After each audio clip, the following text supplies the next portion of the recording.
As patients come to the pod, they are greeted by interpreters and staff ready and willing to assist them in completing their patient intake forms.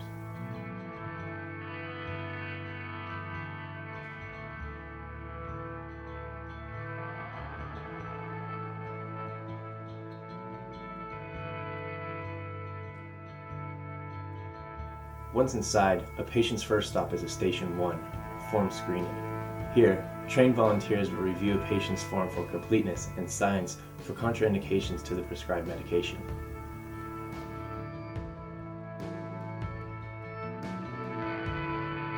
If medical risks are found, a patient is referred to Station A, clinical interviews, for further review. If the presiding physician or nurse finds that a given patient presents contraindications to taking the prescribed medication, then that patient is transferred to the nearest hospital. If a given patient presents no medical risk to taking prescribed medication, then that patient is then referred to Station 2, medication dispensing and forms collection, to receive their medication.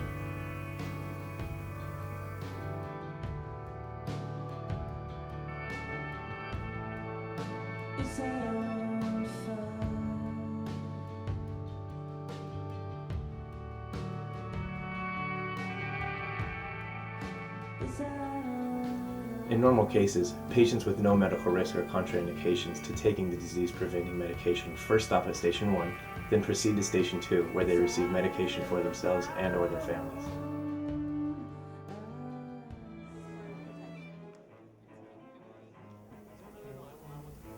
Now that you are familiar with the basic function of a pod, let's examine cases involving patients with distress and other complex concerns.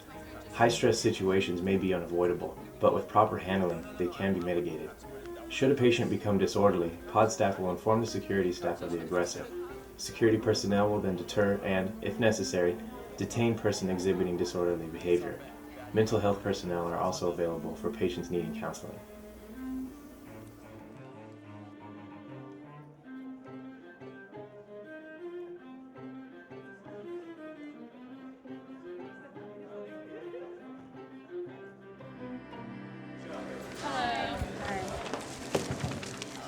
Okay, and you don't have any symptoms? No. Okay, go ahead and You are pregnant and you have epilepsy, Yes. correct? Okay, what I'm going to need you to do Mark, is I'm going no to for need you to every wait on other this one. line over here Okay. and have a consult, okay? Okay. Before we can give you your I'm medication. gonna wait for my brother though, okay? he's gonna go ahead and go straight back this way. Go where? Straight back to just speak to the pharmacist to get your medication. I'm not leaving my sister. Okay, well, she's gonna go over there just to speak to the pharmacist because she has other symptoms that she's pregnant. So, and you don't, so you just go ahead and go speak to the If she going over there, I'm going over there with her. You guys can meet up later and she just has to go over there just to be consulted. We're not going to meet up later because I'm not leaving her. Do we need to get security or? You can get whatever you're going to get, but I'm not leaving Don't my worry about it. sister. No, I'm gonna be okay. I'm not gonna leave you, no. I'm gonna be cool. I'll meet you right over there, okay? I'll be all right. I'll be cool. sure? Yeah, I'm cool. I'm cool. All right. All right. Hi, good morning. Can I help you? Yes, I'm pregnant and I have epilepsy. Okay, you are pregnant. All right.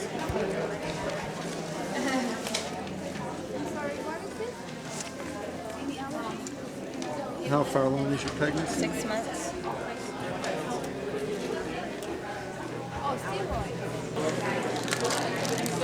Thank you very much. Thank you.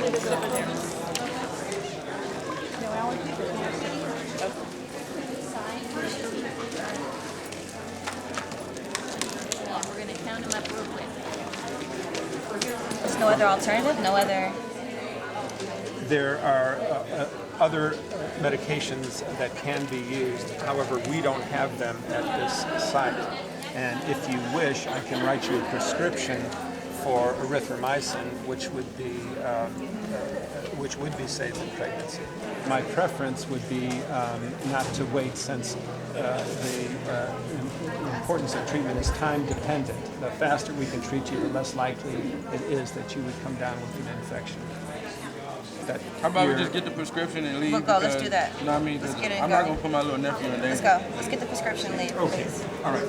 So I'll just, I think that's a reasonable choice. I don't think that you're making... I'm really tired and I'm not Sure, feeling well. I I need to understand. go sit Okay. down. So there are 24-hour pharmacies available. You can get it filled right away. As a matter of fact, I have a runner, and I'm going to call ahead, Okay. and I'll call in the prescription so that as soon as you arrive, it'll be ready for you. All right. Actually, we need to have your name. Okay. Thank you.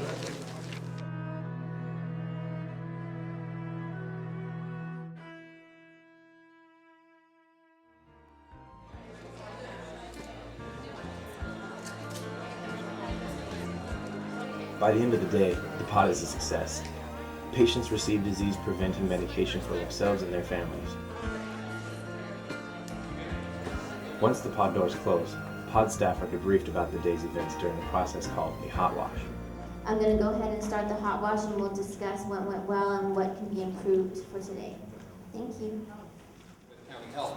So you had the unique situation, which we've never experienced in a pod before, where all three of us had to work together, and I think we did very well, actually. And Simon mentioned the interoperability with the radios.